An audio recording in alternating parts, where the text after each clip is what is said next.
All right, we can start now. Welcome to the Lion's Heart podcast, Kareesha. Thank you for sharing your story with us. I really am curious to see how your journey has been so far. So as we mentioned, just answer in whatever language you prefer. You prefer English for now. Yes. But if you can't think of a word, just feel free to use papiamento, Spanish or Dutch. Okay. So I would say, let's just get started. What is your name? What is your background? You grew up in Aruba, of course, but if you can share a little bit about that, about your last high school years and your background, that would be great. Okay. Thank you, Geraldine, for having me at your podcast. It's very inspiring to see that you are organizing this.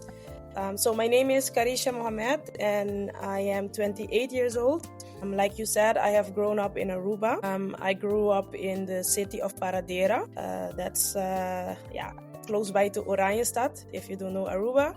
Oranjestad is the capital of Aruba. And I went to Colegio Arubano. That's the high school in Aruba when you are going to HAVO or VWO. So I grew up in Aruba until the age of 18. And after 18, I made the decision to go to the Netherlands to continue my study. Mm-hmm. And how did you make that decision when you were 18? Okay, that's a good question. But for the people that don't know, most people that finish HAVO in Aruba, we will go to the Netherlands to continue our study because the Netherlands have more opportunities when it comes to studying. Mas kies eigenlijk differente studie, dus different studies. So I made a decision because I knew since I was 15 that I wanted to do something with business because I come from a business family. Most people in my family have their own business. And I was always passionate about marketing and also sales. So wanted to study something in the direction of business, but I didn't know exactly what. But when I was in HAVO 4, I saw that they have the study commercial economics.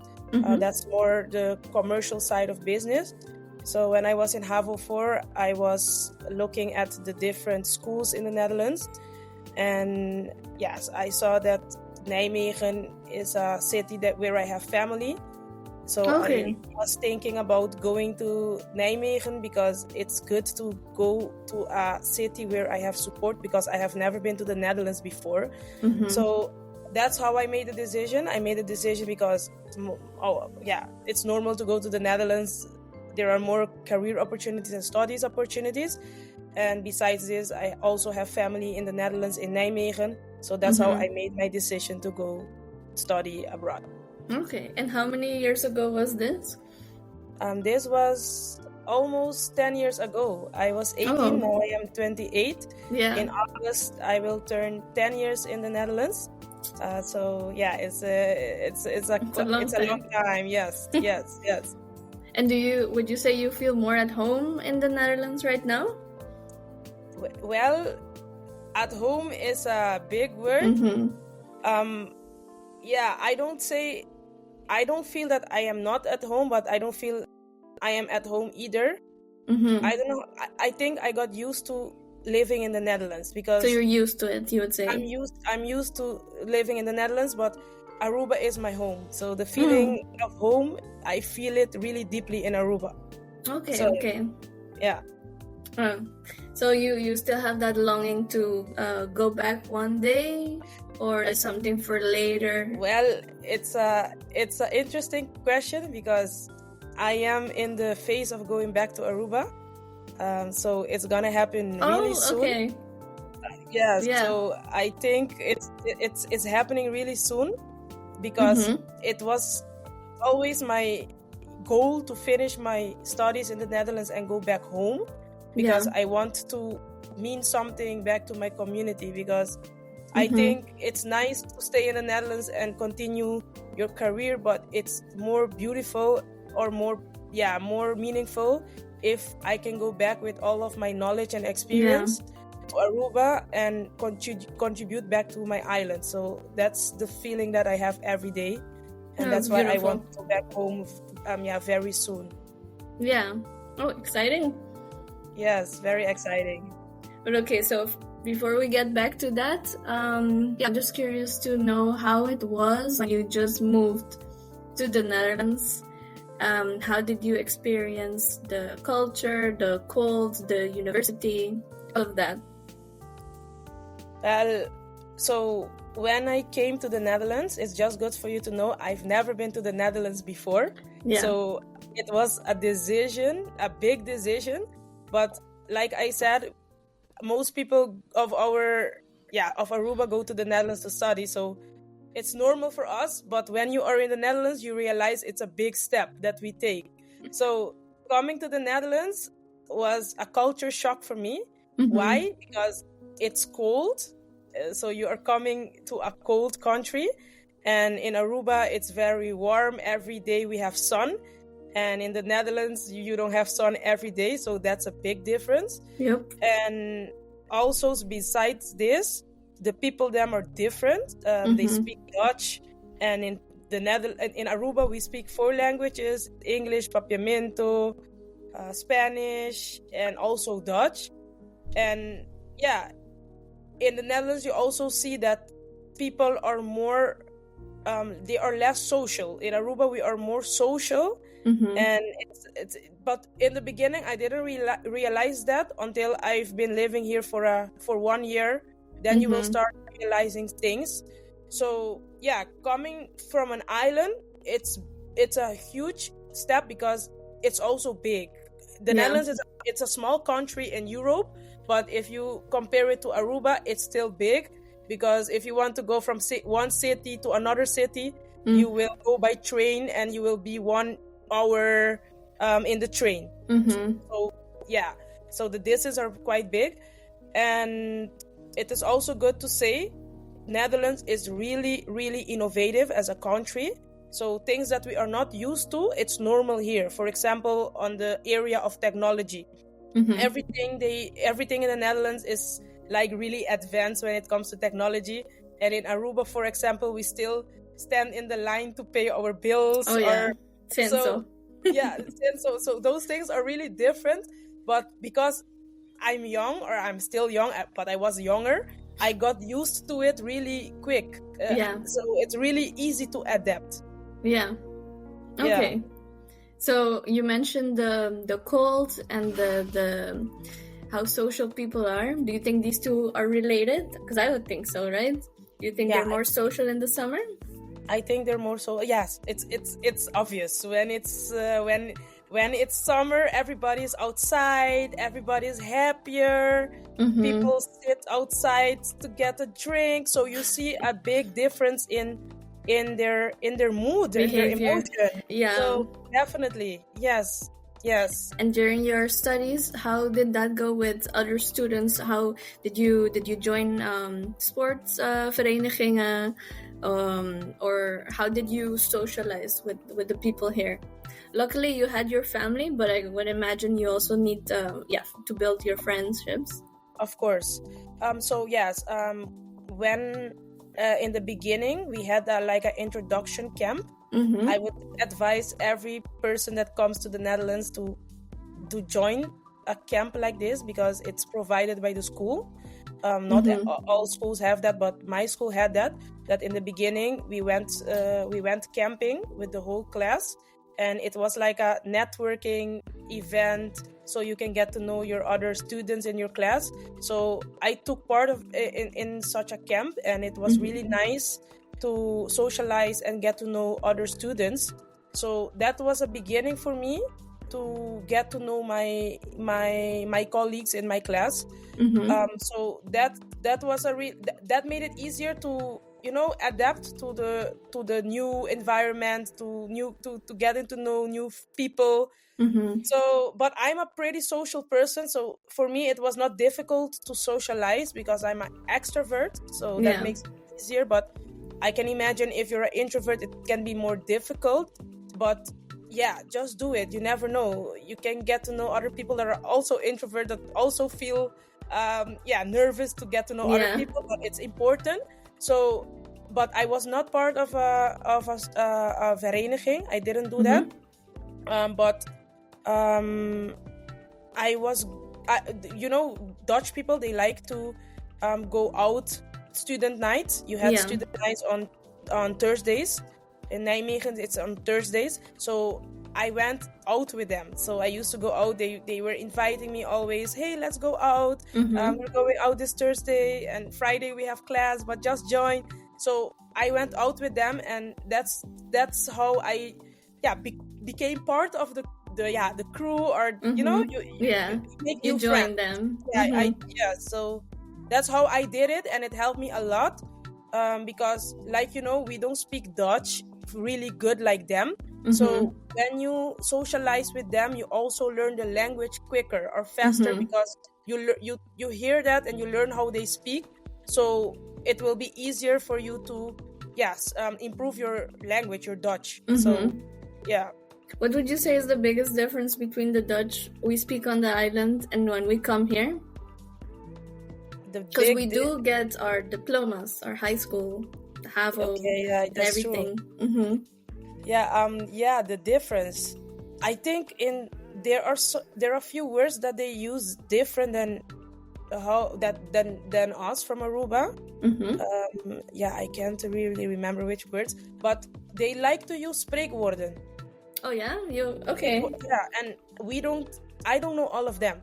So so for them it's normal, but for me I have to really Google them. Like I know the appel valt niet ver van de boom. So that's something I learned in school, but there are a lot of spreekwoorden.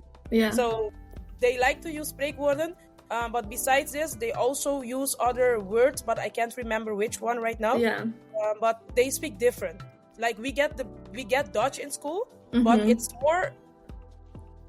more Dutch in books, like what you read in books, And when you speak, it's different. If you have to go give a presentation, you have to know also how they do, which words they use, so they can understand you as well, Yeah, exactly. That's also what I found, that it's I always say that the Dutch we learn is a tool to get our education, to get a piece of paper on the island. And then here it's mostly what we did with, for example, the moment you step out of the classroom, you speak Papiamento, Spanish, English. That is what bonds your friendships. So it's more of a social language, and that social language we didn't develop on the islands. Exactly. Exactly. Yeah. And I also realized that we from Aruba, we speak different language mixed up, like so that if somebody cannot really understand what I'm saying, I'm going to switch real quick to English. I don't know if you have that. Oh yeah, for sure, because it was emphasized at home. For example, if you're speaking English, try to only speak English. But we are so used to mixing everything, then it becomes difficult to speak only in one language. Exactly. So when a few years ago, I had a hard time actually saying we speak 4 languages on the island, because I felt that it wasn't completely true, So you really have to do your best to stick to the languages, but it's also it makes it so lively and fun to just mix everything, Yes. Okay. And when you were talking about your studies, so your studies were in Dutch. Yes, I studied in Dutch. My bachelor was in Dutch and my master's as well. Okay, cool. But during my bachelor, I also had a subject, Spanish subject, and English subject. So I mean the language is a subject. But I never went to Spanish classes because it was too easy for me. Oh yeah. So but that's not a good example. But I mean, it was part of your curriculum, so it was easy for me. So I used my time on other subjects that were more difficult. Okay. And during your student years, what did your week look like? Did you solely focus on your studies? Did you also work on the side? What hobbies did you have? You also had your family, of course. Yeah. So yes. During my student years, I used to travel a lot, and every school vacation, I took a plane to somewhere because it's really cheap to travel in the Netherlands. So I took benefit of that, and I'm very happy that I did that too. But besides traveling, I was also going to the gym because I find it very important to work out, to be active, because it gives you also energy to focus on your studies. I'm pretty disciplined as a person, so that was very not easy because it's hard to stay consistent in everything you do. But I find it very important to be active. So it's a priority. So I used to go to the gym almost every day after school. And in the weekends, I used to spend time with my friends. We used to go out, for example, go to the clubs, to the bars. And on Thursday, I used to go out with my classmates. So I had a pretty social life. I was balancing my study with going out, traveling, and do fun stuff. And I didn't work while I was studying because, yes, I used to get duo, and that was enough for me to manage. I also learned a lot about money management. Very important when you get duo. It's very important, and I think it's a lifelong skill that you need to develop. And I'm really happy that I developed that. The budgeting, you mean? The budgeting, planning. Buy food very cheap on Korting, on discount. So but did you experience Euroshopper as well, or was that earlier than you came? Euroshopper, I heard about it, but I didn't use it. You did? Yeah, because I came here 12 years ago, so I think it was then still a thing, and then it stopped. But it's the same thing as you say, it's just cheaper. Cheaper, okay. Yes, it's necessary when you're a student. So yeah, but wait, you were gonna say something at the end? I think I cut you off. You remember? It's necessary when you are a student. Yeah, exactly. Yeah. And when you were here, did you experience heimwee op zich, or was it homesickness? So homesickness, talking about the languages. Yeah, I did. But in the beginning, I was excited because I was in a new country, so everything was very fun. My first winter was really, really exciting because I never saw snow before. Oh yeah. I also did taste the snow. I was so excited that I wanted to taste it. But so in the beginning, I didn't experience homesickness. But after 3 years, I started to experience it in the winter, especially in the winter, because I don't like cold. Until the day of today, that's my main problem with the Netherlands. Same here. For you too? Yeah, I hate it. Oh my god! But I think it's because we are from the Caribbean. We are used to fun. We are not made for this weather. But so I experience every winter. But I do cope with it, and sometimes I go to Aruba. Overwinteren. Yes. So that's how I cope with homesickness. But did you know it was homesickness, or did it creep up on you and then eventually you realized it? I realized it. I didn't know it was homesickness. Yeah. So I didn't know. You did? It took I would say 6 years for me to really realize it, and also just to realize that it was the cold. And I even went to the huisarts because something was wrong, but I didn't know what.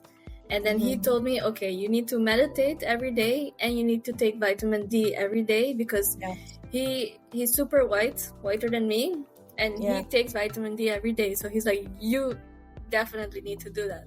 But I didn't know. I didn't take it. I didn't know about the influence of the sun on your happy hormones and all of that. I didn't know. I can imagine. Same. Vitamin D is very important, and I realized this 2 years ago. I had a lack of vitamin D. Oh man. And I didn't realize it, and I am brown skinned, so I need it more than a white person. So since 2 years ago, I am taking vitamin D, especially in the winter, but I take it every day. But these are things that are, I never got it from home or from other people in my environment. But this is things you learn as you are living in the Netherlands. So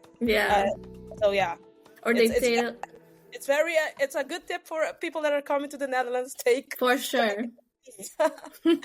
I would say so too. Yeah, because it has an effect on everything, your mood, your concentration, and then your hair as a student, and then you can't focus, and then people don't really know how to pinpoint it. In my family, they would tell me, oh, it's all in your mind, it's all mindset.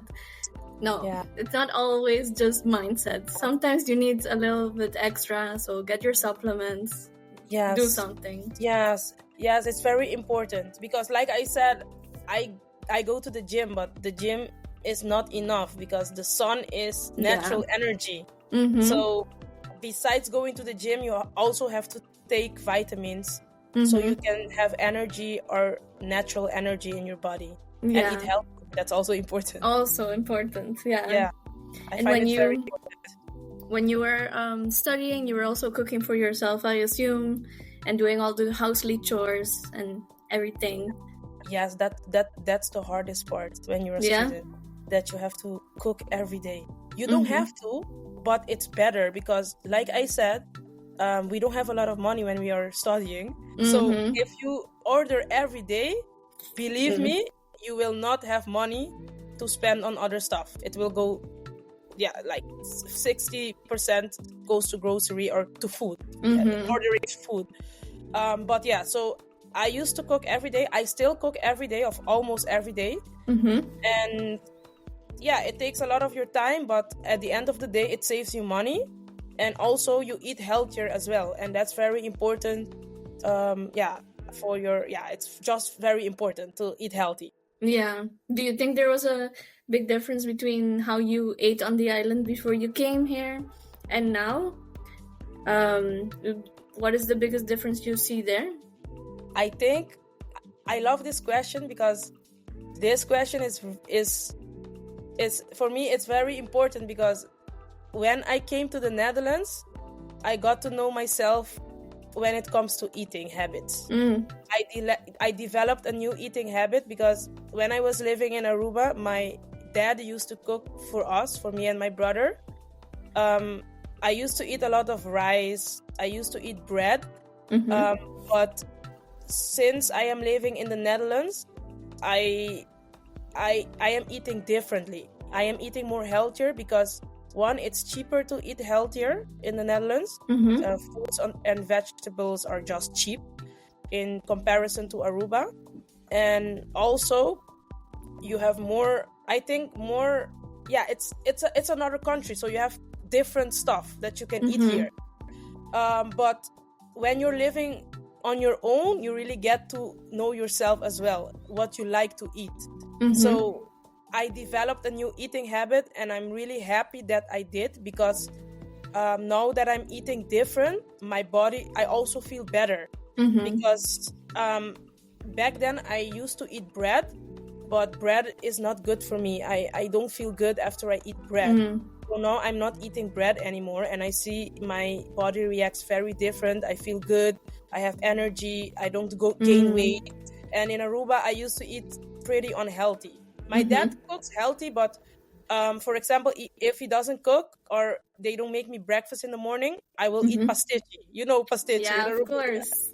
Pastichi and maltin. Maltin, a lot of sugar, Yeah. So, so it's not a good eating habit, but that's what we're used to, Yeah. So now I developed a new eating habit. I don't know how did you experience that as well? Eating different? Let me see. Because it's a long time ago, right? So it's a mix of eating differently because you're in another country, but also eating differently because you're growing up. And in this country, everything is so efficient.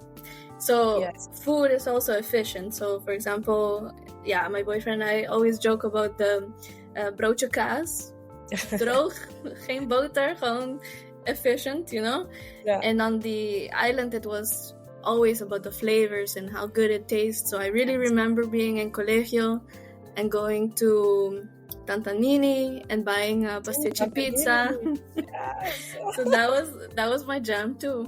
But at home we always ate very healthy. My mom cooked a Colombian and Grenadian cuisine. Ooh, delicious. So that was pretty healthy. But I agree, you get to know yourself and you want to feel good, so you want to fuel your body. So Yes. yeah, I know what you mean.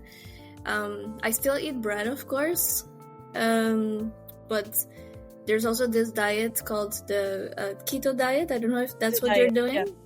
I'm not doing keto diet, but I know I don't believe in diet, by the way, but that's another story, another conversation. Yeah. Yeah, but I know about the keto diet. Yeah, so those types of meals, I think they're good for my body because I have rosacea, so my skin becomes really red, and that's all inflammation. So if you eat a meal that's keto, no bread, almost no carbs, but more fat and more meat, then that's good for me. I understand. Usually I eat pretty healthy now, I would say. Nice. And the Netherlands also stimulates that, so that's great. Yeah, it's normal here. I remember when I just moved here, I was obsessed with salmon. Maybe not very smart as a student, but it was so nice and fresh, and I would eat salmon all the time with mashed potatoes and gravy. Yeah. That was my jam. Yeah, I understand. Yeah, you have to invest in good things, so it's a healthy It was worth it. It was worth it, exactly. It's your health. Yeah. What's your go-to meal nowadays? What's your favorite dish? Yeah, I'm a pasta lover. Oh, me too. I love pasta. You love pasta too? Yeah. Oh my god, yeah. And it's easy to make. So that was my go-to dish when I was a student. Quick, delicious. So yeah, pasta. I think for a lot of students, pasta is a go-to meal. If it's pasta. Yeah, my dad always would joke with me. He would say, "Oh, what's for dinner today?" And then he's like, "Let me guess, rasta with a pasta." I'm like, "Yeah." Your dad knows the deal. Yes. Yeah. All right. So, okay, let me continue with your journey. You did your bachelor's. Was it in commerciële economie? Yes, commerciële economie. Yes. And it was a hit one time, and you didn't change studies. No, I didn't change studies. That's nice. It's a thing. A lot of students, when they come to the Netherlands, they change studies. Luckily, I didn't experience that. So I didn't experience that, and I almost achieved my bachelor in 4 years, but my last year was very tough. I had to do my scriptie. I had to do it all over again. It was a very tough situation what I experienced. I experienced discrimination in Nijmegen at my school. So I have that experience in the Netherlands. Unfortunately, it does happen. Your last year, or was it throughout? My last year, my last year of my bachelor, I experienced that. Yeah. Oh man, and how did you experience it? If you want to share, no? Yeah, it's a very long story, but I'm gonna keep it short. Okay. So I did I did my scripts, my thesis at the company. So you have two begeleiders. You have like your first begeleider, je eerste begeleider en je tweede begeleider. I'm switching to Dutch because it's easier for me to explain. That's what you studied in. It's understandable, yeah.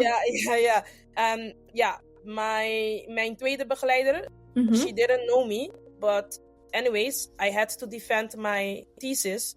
So the day that I defended my thesis, before I started, she was giving not a good vibe. I told them I need a screen to do my presentation because I prepared a nice video. She told me, you don't need that. Why do you need that? But with attitude. But anyways, okay. I was focused on getting the screen to show my presentation. during my thesis, so when I was having a conversation with her, because she had to ask me a few questions, she had doubts that I have written my thesis. So yeah, when she started asking me questions that didn't have to do with my thesis, she was asking me questions about what did you do the whole 4 years in school, what did you learn. She was testing my knowledge to see if I have written my thesis. Anyways, long story short, it didn't went well. So the first time didn't went well. So the first time she told me, I cannot make you pass because I don't feel that your answers were correct enough. But the other begeleider, he was noticing what was going on. So he found the situation really strange, but he didn't say anything. Anyways, after she told me I didn't pass, I told her, okay, but I have another chance, so I'm going to take my herkansing. So I'm gonna do my thesis, my mondeling again. So then she told me, if I was you, I won't do that because the chance for you to pass is very small. Wow. So she was also discouraging me. Demotivate me to do that. So after that, I called another teacher. I asked him, what should I do? He told me, you have to make use, you have rights to do it again, so make use of it. So yeah, I made use of it, but I still didn't pass. So I had that feeling, and I didn't prepare very well for it. Yeah. So yeah, it was really a bad experience, but I am very determined. So I did my thesis again. I looked for a new company, and yeah, so it went well. Yeah. Yeah, that's very unfortunate that happened. And at the end, when you're almost done, it's even, I don't know, worse. It's bad if it happens anytime, but yeah, it's horrible. Yeah, it's and horrible. The other teacher didn't speak up for you. No, he didn't speak up for me. So I found that very strange. But sometimes you have to, I know they have to work together. So a lot of things happen in the educational system that you cannot change in one day. It's a whole system.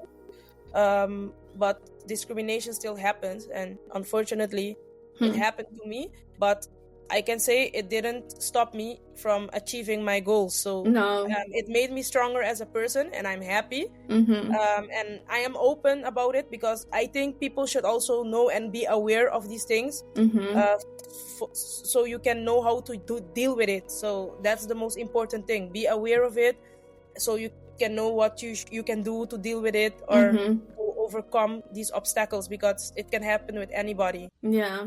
And but as you said, you have rights. Yeah, and you have to stay positive, and you have to remember not everybody is like that, but there are people that discriminate till the day of today. But yeah. And what is the biggest takeaway for me from this is that you kept on pushing on. So that's very admirable. Thank you. I continued my master's at the same school, so I didn't. Good. I didn't go to another school. I chose to do it there because that's just one person. Besides her, I have good communication with other teachers. So okay, good. They really support me. So that's why I also stayed there, because I know it can happen, but you don't have to make that change your decision, or to go to another school or to continue. So yeah. Yeah, and moving also, that's a big step. Yeah. And what did you do your master's in? So I did my master's in circular economy. That's the future sustainability. It's something that I find very important. I have a minor also in circular economy and business innovation that I continued in Rotterdam. I studied also in Rotterdam at the Rotterdam Business School. So that's at Erasmus, right? No, Hogeschool Rotterdam. Because I did my minor during my bachelor. I did my minor in circular economy and business innovation, and after my bachelor, I continued my master's at the HAN, Hogeschool van Arnhem en Nijmegen. So it was a 1-year master in circular economy. Yeah. And how did you know what to choose? You liked the minor so much that you wanted to do a master? Yeah, I liked it because I think it is very important because, yeah, you know, circular economy, it's a whole economical system that needs to be changed.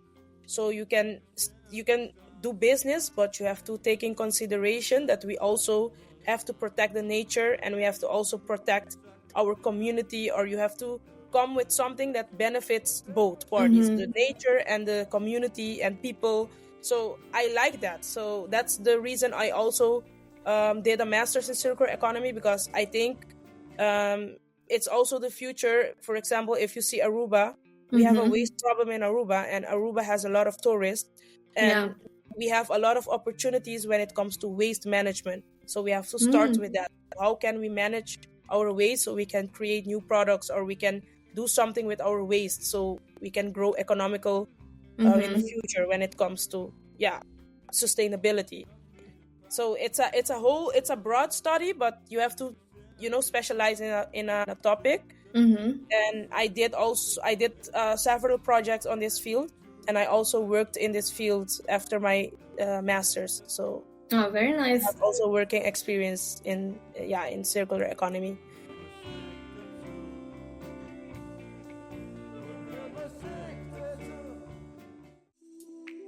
You have reached the end of the first part of my interview with Kareesha. Once again, thank you for sharing your experience with us on the Lion's Heart podcast. I'm sure the audience has enjoyed listening to your journey as much as I did, and that they have taken some wise nuggets from here and there. This was part 1. Stay tuned for part 2 of our conversation. Until next time.